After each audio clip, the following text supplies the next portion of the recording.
Most of us fail in life because we're afraid of what everyone around you is thinking. That's 100% truth.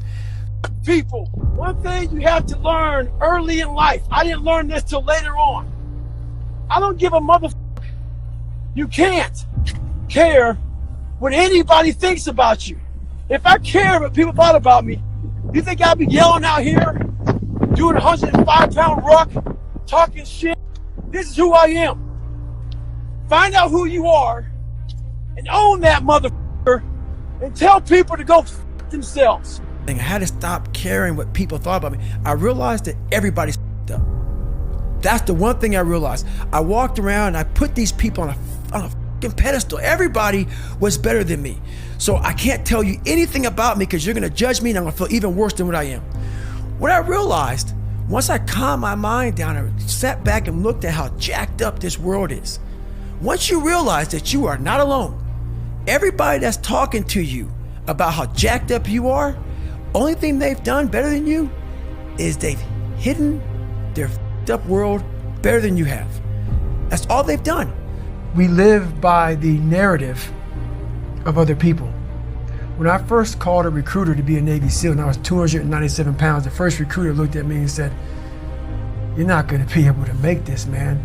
So what he was doing was he's projecting his energy on me. He knew he couldn't be a fucking Navy SEAL. So God help this black guy, because I was only the 36th African American to make it through in over 70 years. How's this black fat guy gonna make it through in my ass? He wouldn't even willing to try. So he's projecting this. So a lot of us who are negative people, all we do is project how we feel on other people. A lot of times I'll be in a 200-mile run or something like that, and I'm all jacked up. Body's broken, mind's broken, spirit's broken. I started to say, what if I can pull this off?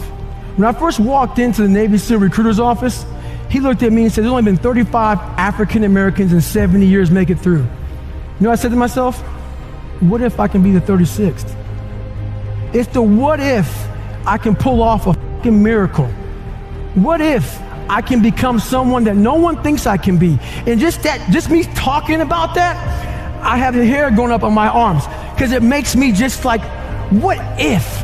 So what happens is that there's a lot of negative people walking around the planet Earth who are afraid to try, because a lot of people are very negative in this world.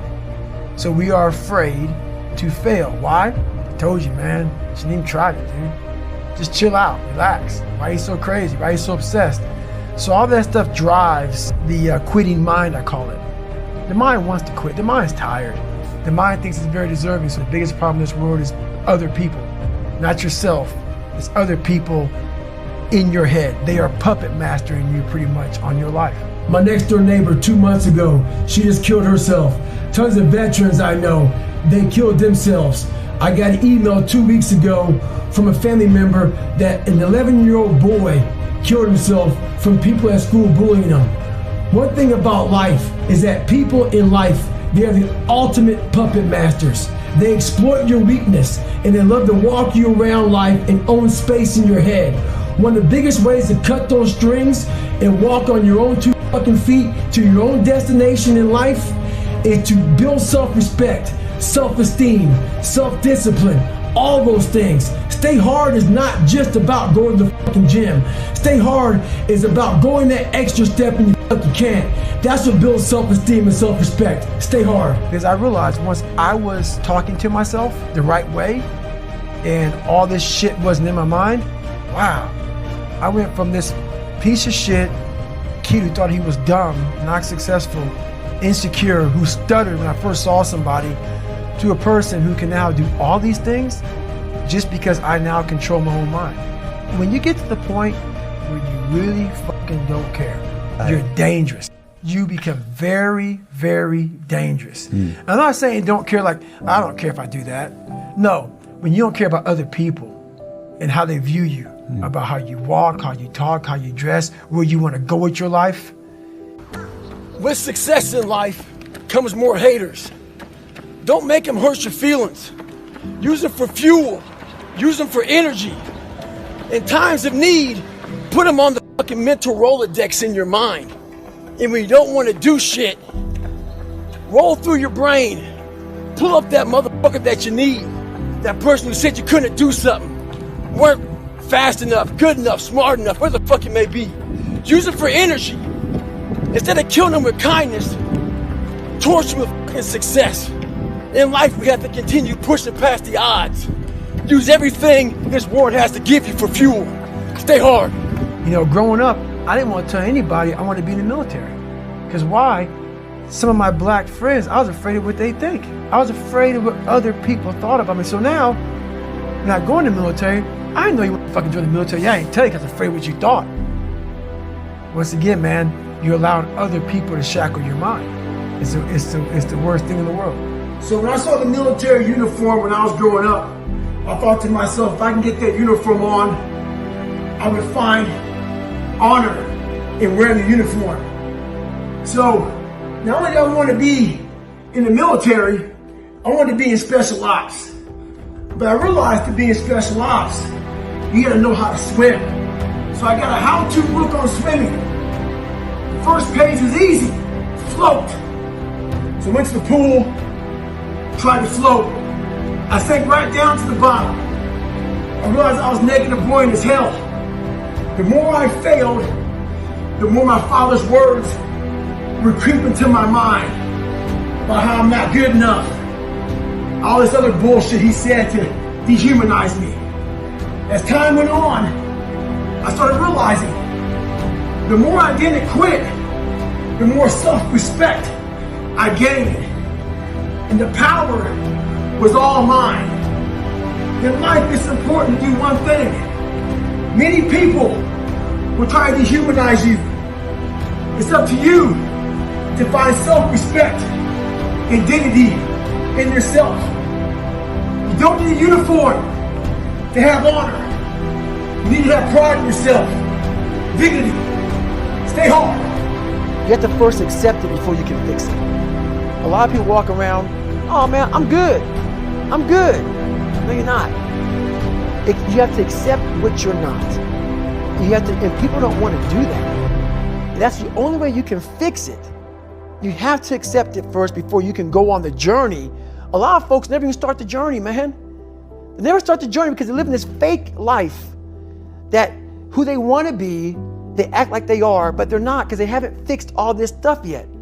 You got to fix this first before we can start our journey in life. So that's why I have them make this list. You fix these problems, now your journey can begin because you no longer care about how people are judging you. When you care more about how someone's judging you, you're going to stay right there. There's no forward momentum. Do you think you could go the other way and maybe become a bit cold if you don't care what anyone thinks? Your fiance, your kids, they're not the people around. Do you not care what they think? See, that's the thing about it. You have to have an understanding of what not caring means. If your fiance and your kids don't believe in you, you can't care what they think. That means you chose the wrong support staff. So that's why a lot of people don't understand one another.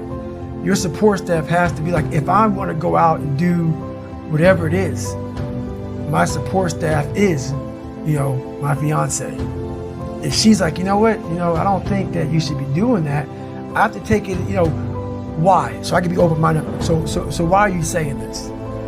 But if she's saying it because of her, no, that's not the right thing.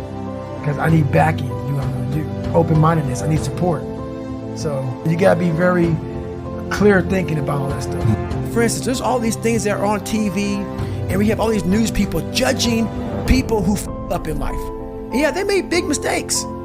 But that person who is judging you on TV, I guarantee you that news person is saying, I'm glad that my shit didn't come out. I know that about people. So if you want to sit back and judge how jacked up I was and how messed up my life was, Merry Christmas, go for it. Have a good time. But I'm smiling at you right now, knowing you have a secret that you're not willing to share. It gives you a lot of power when you're able to go on a podcast this big and say, hey, tell me, I'll tell you anything you want to know. I no longer care. There's a lot of power in that. To be able to put your life on a billboard for the whole world to see and say, judge it, man. Judge it. Like just me talking about it makes me feel good. And that's another thing about it. When you are willing to talk about how jacked up you are, the strength, that big rock that you carry, it just starts to come off you. It just starts to come off. That's why I do it so often. I'm like, hey man, I'll tell you anything you want to know. I'm tired of being afraid. I'm tired of not telling you shit. I'm tired of lying about how good I'm not. I used to always want people to accept me and like me. So I became who they were. If you like something and I didn't like it, I liked it because you liked it. Become unapologetic of who the fuck you are in your life. If you get after it and you're a hard motherfucker, get after it. You gotta make yourself better than what you think you are. And what that requires is people to not fucking understand you, not know you, not get you at all. Look at you like you're off. Look at you like you have a problem. Don't worry about that shit. Be unapologetic. Get after it. Stay hard. Be who the fuck you are. My circle's very small. I make sure I didn't handpick these people because I'm like, so you don't want people in your corner that are like, oh, let me pat you in the back for what the fuck you do. I don't want people patting me on the fucking back because I fucking woke up in the morning. No. So you don't want that. You want people who are honest with you, who are going to tell you what the fuck is honest. Honest and truthful people. So someone who's honest and truthful, who has lived and is accountable for their own personal life, that's who you want in your corner. Say, hey man, you know, you're pretty fucking dumb for doing this thing. Like, this is not smart. Or you're being a turd today. You're not getting after it. That's who you want in your corner. So you don't want a lot of people, hand-pick people to be in their corner who kiss their fucking ass. You don't want that. The most important step we'll ever take in life is our next one. A lot of us get our feet stuck in concrete. We get our feet stuck in concrete because we're afraid to make enemies. One thing in life, you're gonna always have haters. Embrace them. If you can walk on fucking water, trust me, your haters will say you can walk on water because you can't fucking swim. Shut the fucking noise out. Embrace the fact that people don't like you. It means you're doing something right. Stay hard. Stay in the fight. But I don't respect a lot of people. Because how am I going to respect you if you're not fucking grinding every day? And I don't mean working out, getting to the gym. Really going out there and grinding. So if you don't know how I'm living my life, how am I going to respect you? So you have to be a hard worker, period, dot. You got to work your fucking ass off. That's where I gain respect from you. So if you're working hard every day, now you have an opinion in my eyes.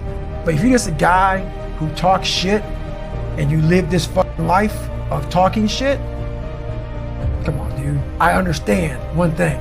You're just talking shit. But if I see you every fucking day of your life trying to be better, every day going through all the wickets to be better, you got my attention. I respect you now. So we first have to face the real you. The real me is David Goggins. The real me is a guy looking at you right now saying, I don't want to be on this show right now because I used to stutter as a kid. And I'm afraid of that. I'm afraid that here in a second, I'm going to start fucking stammering and stuttering and the whole world's going to know that I have all these issues. But that's when I see right now, okay, Goggins, you got to go on this fucking show. That's Goggins. Goggins is saying, okay, David Goggins, you're a punk. Life made you this way. We can't live like this. We can't live in fear. We can't live in judgment. We can't be afraid of what the fuck people right now are looking at me saying about me. We cannot be afraid of that. That's Goggins. Goggins saying, fuck all of you who don't like me, who don't want to. And that person then comes in. But you have to be David Goggins and say, man, I'm afraid of this. I'm fucked up here. Life made me this way here. I stutter. I have these issues with reading and writing, and I'm fat and I'm insecure. You have to face that in that dark room. In that dark room is who you are. But in that dark room is where you have to create another human being that walks out of that dark room to face who you are. That's the only way you're going to get over all those things. You have to create someone else. Not like you have two different personalities. It is you. But you have to find strength. And that visualization of almost me cracking out Goggins, like almost like that Superman cape, like I'm coming out a different person, a person that doesn't give a fuck about anything. That's Goggins.